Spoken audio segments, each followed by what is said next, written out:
جی next question ہے، مرد اور عورت پر حج کب فرض ہوتا ہے؟ مرد پہ حج فرض ہوتا ہے جب وہ صاحب استطاعت ہو جائے. سورہ ال عمران میں نا جو کوئی بھی استطاعت رکھتا ہے اللہ کی راہ میں سفر کرنے کی تو وہ یعنی سفر اختیار کرے. اور استطاعت سے مراد ہے کہ آنے جانے کا خرچہ، وہاں رہنے کا خرچہ، اور پیچھے اتنے دنوں کے لیے گھر والوں کا بھی خرچہ.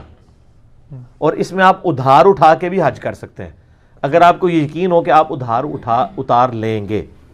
ظاہر ہے ہم لوگ بھی کمیٹیاں ڈال کے جاتے ہیں. مجھے بتائیں گے جو آج کل 4 ساڑھے 4 5 لاکھ روپے قیمت ہے، یہ تو ہم پوری زندگی جب جوڑتے رہیں گے، جب اتنا جوڑیں گے تو حج 7 لاکھ کا ہو چکا ہوگا.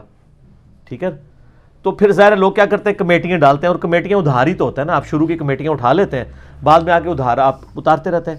استطاعت تو آپ کے اندر ہوتی ہے لیکن یک مشت کی استطاعت نہیں ہو رہی ہوتی ہے، تو اس لیے اس طرح آپ حج یعنی کر لیں. مرد کے لیے تو یہ ہے کہ وہ یہ کر لے. عورت کے لیے یہ ساری چیزیں، لیکن اس میں کریٹیکل ایشو جو ہے وہ محرم کا ایشو ہے. کیونکہ بخاری اور مسلم میں حدیث ہے کہ جو عورت اللہ اور یوم آخرت پہ ایمان رکھتی ہے اس کے لیے حلال نہیں ہے کہ وہ 3 دن اور 3 رات کا سفر بغیر محرم کے کرے. پھر آپ علیہ السلام نے 7 محرم رشتے گنوائے کہ اپنا شوہر، بیٹا اور باپ یا بھائی، یعنی مرد کوئی ساتھ جائے گا. اور ایک طریق جو ہے بخاری اور مسلم میں اس میں الفاظ ہیں کہ 1 دن اور 1 رات کا سفر نہیں کر سکتی. اور ایک طریق میں آتا ہے کہ نبی علیہ السلام نے جب یہ فرمایا نا کہ کوئی عورت سفر نہیں کر سکتی بغیر محرم کے، تو ایک صحابی نے کہا یا رسول اللہ میں نے تو جہاد میں اپنا نام لکھوایا ہوا ہے اور میری بیوی حج کا ارادہ رکھتی ہے. تو آپ نے فرمایا کہ تم جہاد پہ نہ جاؤ، اپنی بیوی کے ساتھ جا کے حج کرو تاکہ وہ بغیر محرم کے سفر نہ کرے. تو یہ یعنی محرم والا کریٹیکل ایشو ہے اس حوالے سے. اور ظاہر ہے یہ بھی سیکس ڈسپلن کو مینٹین کرنے کے لیے، ظاہر ہے اتنا لمبا سفر ہے، اتنی دور آپ جا رہے ہیں، تو محرم کا اہتمام کرنا چاہیے. البتہ ایک ایکسیپشن اس میں ہے. بخاری مسلم کی یہ حدیث جب جامعہ ترمذی میں آتی ہے نا کہ کوئی عورت جو اللہ اور یوم آخرت پہ ایمان رکھتی ہے وہ بغیر محرم کے 3 دن اور 3 رات کا سفر نہیں کر سکتی. تو اس کے ساتھ امام ترمذی نے نا ایک بحث کی ہے کہ حج کے سفر کے اوپر ہمارے فقہا میں اختلاف پایا جاتا ہے کہ حج تو اب فرض ہے. اب اگر کوئی ایسی عورت ہے کہ جس کے ساتھ کوئی محرم نہیں تو وہ عورت کیا حج نہیں کرے گی؟ تو وہ کہتے ہیں کہ اس میں 2 رائے پائی جاتی ہیں. اہل کوفہ کی رائے یہ ہے، اہل کوفہ میں حنفی بھی شامل ہے اور سفیان ثوری بھی شامل ہے، کہ ایسی عورت پہ حج فرض ہی نہیں ہوگا جس کے پاس محرم موجود نہیں ہے.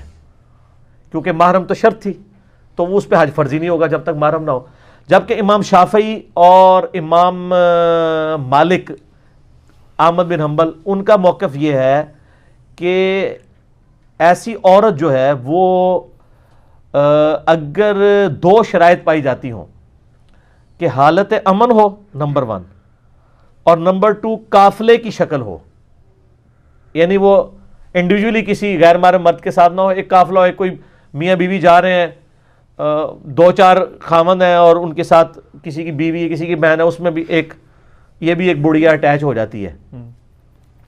تو اس طرح وہ اگر سفر اختیار کرتی ہے تو وہ حج کر سکتی ہے. اور اس میں نے ایک چیز ایڈ کی ہے کہ وہ عورت جوان عورت نہیں ہونی چاہیے، کیونکہ ظاہر ہے پھر تو خود وہ ایک فتنہ بن جائے گی. 50+ اگر وہ عورت ہے یعنی جس کے پیریڈز وغیرہ آنا بند ہو چکے ہیں، لیکن وہ واقعی یعنی وہ 50+ ہو، بعض 50+ بھی جو ہے وہ 20+ بنی ہوئی ہیں، ان کی نہیں بات ہو رہی، تو وہ اگر سفر کر لیتی ہے حالت امن میں اور قافلے کی شکل میں تو اس کا جواز اس کے تحت یعنی فقہا نے اجازت دی ہے. امام ترمذی نے اس کی دلیل جو ہے وہ پیش نہیں کی ہے، لیکن میں اس کی آپ کو دلیل بتاتا ہوں. اس کی دلیل وہ صحیح بخاری کی حدیث ہے، بڑی طویل حدیث ہے کہ عدی بن حاتم بیٹھے ہوتے ہیں نبی علیہ السلام کے پاس. کچھ غریب اصحاب آتے ہیں اور وہ کہتے ہیں کہ جی مدینے کے راستے جو ہے وہ بڑے پرخطر ہیں، ہمیں ڈاکو لوٹ لیتے ہیں اور بڑی مشکل زندگی ہے، امن نہیں ہے. تو نبی علیہ السلام نے حضرت عدی بن حاتم سے کہا کہ اے عدی اگر تو زندہ رہا نا تو دیکھے گا کہ ایک اکیلی عورت زیورات کی لدی ہوئی عراق سے چلے گی، ہیرا شہر سے 1000 کلومیٹر کا سفر کر کے کعبہ شریف آئے گی، اکیلی طواف کر کے یعنی حج کر کے واپس چلی جائے گی، اور اس کو اللہ کے علاوہ کسی چیز کا خوف نہیں ہوگا. ٹھیک ہے، اور تو اگر زندہ رہا تو دیکھے گا کہ اتنا امن ہو جائے گا، اور پھر مسلمانوں کی یہ جو غربت دیکھ رہے ہیں یہ ایسی دور ہوگی کہ لوگ سونا اٹھائے پھریں گے، ان کو کوئی غریب آدمی نہیں ملے گا. اور حضرت عدی بن حاتم کہتے ہیں میں نے اپنی زندگی میں ان بشارتوں میں سے 2-3 تو پا لی ہیں، جن میں سے ایک یہ ہے کہ میں نے ایسی عورت دیکھی ہے جو اکیلی حج کے لیے آئی تھی، اور اگر تم لوگ زندہ رہے تو تم وہ باقی لمحات بھی دیکھو گے کہ زکوٰۃ لینے والا کوئی نہیں ہوگا، اور وہ دور آیا عمر بن عبدالعزیز کا. ٹھیک ہے، اس حدیث سے پتا چلا کہ نبی علیہ السلام فرمایا اکیلی عورت نکلے گی اور راستے پر امن ہوں گے. اس سے اکیلی عورت کا حج کرنا ثابت ہو گیا، ورنہ تو نبی علیہ السلام اس کو کنڈیم کرتے کہ کیوں نکلی ہے بغیر محرم کے. یہ حدیث ثبوت ہے کہ امام شافعی اور امام مالک کا موقف مضبوط ہے کہ اگر حالت امن ہو اور قافلے کی شکل میں تو اس سے بہتر ہو جائے گا. لہٰذا آج کل ہمارے جو یہ بینکوں کے اندر وہ جعلی قسم کے بھی محرم لکھوا دیتے ہیں نا، یہ سعودی حکومت کو اب چاہیے کہ وہ، ان کو پتہ تو ہے نہیں یہاں پہ لوگ بغیر محرم کے سفر کر رہے ہوتے ہیں اور وہ جعلی محرم بنا دیتے ہیں کیونکہ انہوں نے کاغذوں کی وہ پیٹ بھرنے ہوتے ہیں.